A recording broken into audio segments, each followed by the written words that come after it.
Mundo Acessível. Mundo Acessível. Oferecimento. Adapta Fácil. Soluções em acessibilidade. Acessibilidade é muito importante. Na hora de brincar, essencial para crianças com deficiência. E os brinquedos adaptados são grandes aliados no desenvolvimento de habilidades motoras e neurológicas. Vamos acompanhar a reportagem. Não importa a limitação ou a idade. Brincar é uma das atividades mais importantes na fase infantil. O Caleb tem espectro autista e a mãe dele não abre mão de criar possibilidades para trabalhar as habilidades do filho. Eu posso estar comprando esses brinquedos adaptados, mas também posso estar criando ele em casa, para trabalhar a coordenação motora fina, a lateralidade, coordenação motora grossa e também o aprendizado. Um quebra-cabeça, por exemplo, a gente pode estar trabalhando o corpo humano, na qual eles podem estar conhecendo o próprio corpo e relatando, inclusive, as dores que eles possam estar sentindo. As crianças podem utilizar qualquer brinquedo, desde que seja seguro e apropriado para a idade e a fase de desenvolvimento. Quando a gente visualiza uma criança com deficiência, então eu vou observar que habilidades naquela criança eu quero vir a desenvolver. Então, uma criança com deficiência física, que habilidades ela não está conseguindo realizar? Então, se ela não está conseguindo realizar movimentações com uma coordenação motora mais elaborada, eu vou trabalhar o quê? Brinquedos de encaixe, brinquedos de empilhamento, né? Então, eu não estou conseguindo deambular, caminhar, então eu posso gerar brinquedos com movimentação para que ela busque se deslocar e, com isso, estimular a sua marcha.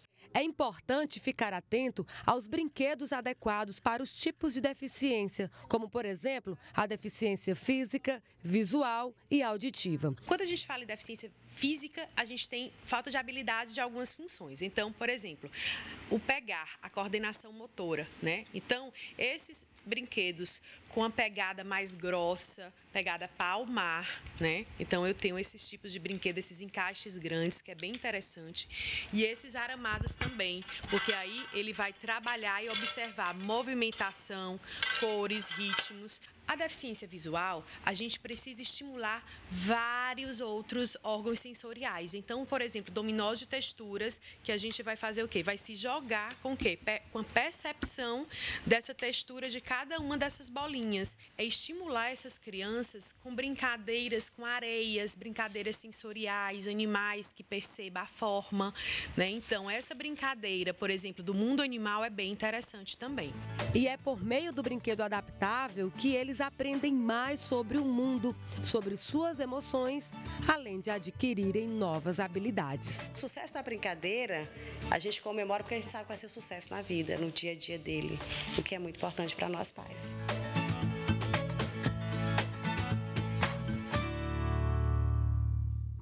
Olha só, gente, vamos continuar falando a respeito desse assunto aqui. Eu estou recebendo Joniel Soares, neuropediatra. Ele vai conversar conosco a respeito da importância dessas interações, desses brinquedos adaptados, que atenção os pais precisam dar a esse assunto. Doutor, muito obrigado por aceitar o nosso convite. Uma boa tarde para você. Boa tarde, Joelson. Obrigado. Bom, vamos começar falando a respeito primeiro de brinquedos adaptados. A gente viu aí como é que o Caleb, né, o garotinho da nossa reportagem, está ali com a mãe interagindo. Que ganhos tem uma criança por ter essa interação com a mãe e com esses brinquedos? Sem dúvida, muitos ganhos. O brinquedo em si já é uma ferramenta lúdica muito importante para o aprendizado. E a interação com a mãe, então, mais ainda. No caso do Caleb, que a reportagem mostrou que é uma criança com autismo, qualquer brinquedo que gere uma interação com outra pessoa vai no alicerce do autismo, que é a dificuldade de interação e de linguagem. É muito mais interessante, Joelson, um brinquedo em que ele tem que conversar com a mãe, que tenha que trocar turnos com a mãe, do que um brinquedo que ele fique sozinho, por exemplo. Mas o próprio brinquedo já pode ensinar cores, formas, números. No autismo, por exemplo, as crianças gostam muito de temas específicos. Às vezes você quer ensinar para ela cores, mas ela só quer saber de carro.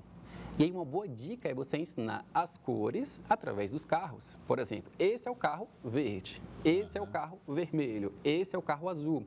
Porque se você ofertar essas cores fora daquele tema, ele não tem muito interesse.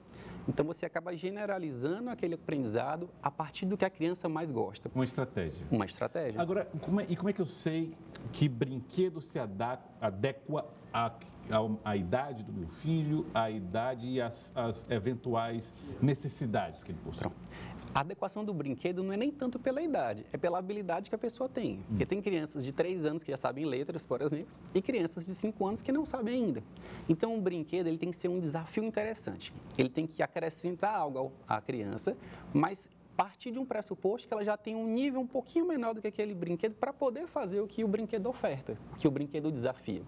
Uma criança que tem, por exemplo, paralisia cerebral, que a principal dificuldade é força e coordenação motora, ela vai ter que ter atividades lúdicas, incluindo os brinquedos, que estimulem ela a pular, correr, subir, equilibrar, segurar no lápis com firmeza. Diferente, por exemplo, de uma criança com autismo, que pode ter muita força, mas tem dificuldade de linguagem. E aí o principal para essa criança é estimular a linguagem através de troca de turnos, conversação, contação de histórias e assim vai.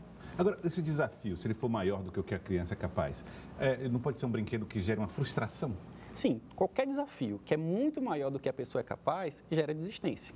É como você pegar uma criança do terceiro ano do ensino fundamental e botar na universidade. Ela vai desistir, porque está muito acima do que é possível que ela faça. Um brinquedo que exige que uma criança de 3 anos saiba construir frases, ela não vai conseguir e vai desistir provavelmente. Tem que ser muito resiliente para conseguir manter esse tipo de desafio no nível muito alto e conseguir. Nesse sentido, brinquedos são receitados? De certo modo, sim. Se você usar a linguagem médica, sim. Mas acho que o bom senso de qualquer pai, professor, de qualquer cuidador é essencial para definir o brinquedo. Não só em relação à segurança, mas em relação ao que o paciente gosta também, que é uma coisa importante de frisar.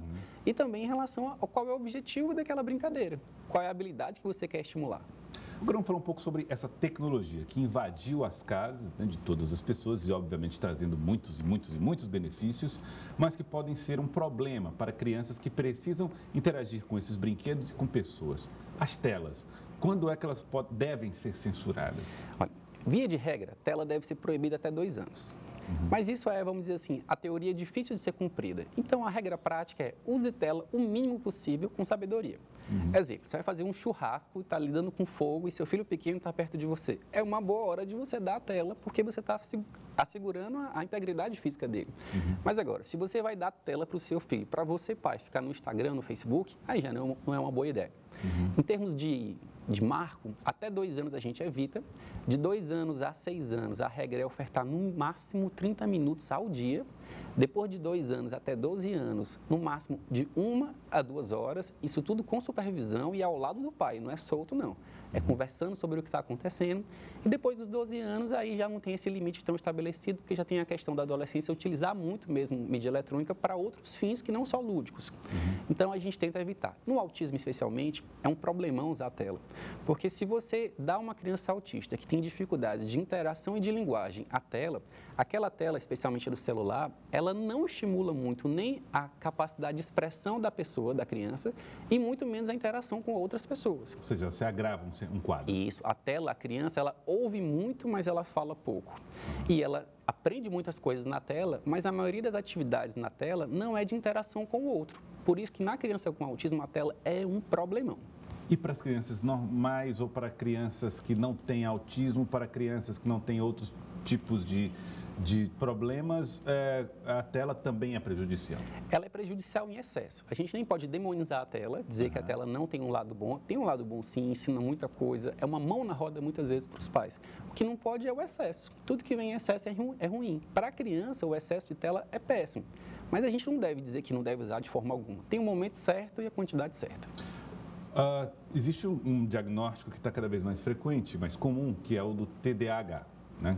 Eu primeiro queria que o senhor te explicasse o que é essa sigla e até que ponto os brinquedos podem ajudar na solução dos efeitos. Pronto. O TDAH é o transtorno déficit de atenção com hiperatividade. São crianças que são naturalmente com mais energia, são inquietas, hiperativas e que principalmente têm dificuldade de manter a concentração focada numa coisa só.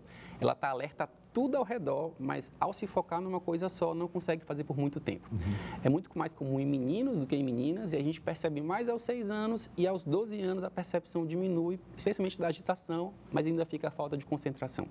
Que tipo de brinquedo, por exemplo, uma criança se beneficia tendo TDAH? Qualquer brinquedo que estimule ela de forma interessante a manter a concentração. Exemplos, jogo de memória, Jogos de memória. Jogo de memória. Jogo de turnos, porque tem que esperar a próxima vez do outro jogador. Aqueles jogos que é rodada, nessa rodada. Isso. Uma atividade muito antiga que a gente fazia, andar no meio-fio, que você tinha que se equilibrar, não podia cair nem para um lado nem para o outro. É uma atividade interessante para manter o foco naquele caminho. Qualquer coisa que estimule a persistência. Aí as brincadeiras de hoje, elas são muito rápidas, né? Muito efêmeras. Isso é um problema, porque a criança começa e não precisa se manter concentrado para poder manter aquela brincadeira ativa. Tela é um problema para quem tem TDAH? Não. Tela em excesso é um problema sempre, mas para o TDAH não é um problemão. A pessoa com TDAH, assim como a maioria das crianças, ela é muito motivada utilizando a tela. Então, existem atividades no celular, por exemplo, que são de concentração constante. A pessoa tem que ficar alerta para o que está acontecendo e estimular a concentração. Doutor Juniel, quero agradecer ao senhor, neuropediatra, doutor Juniel Soares. Muito obrigado pela participação. Conte comigo. Muito obrigado.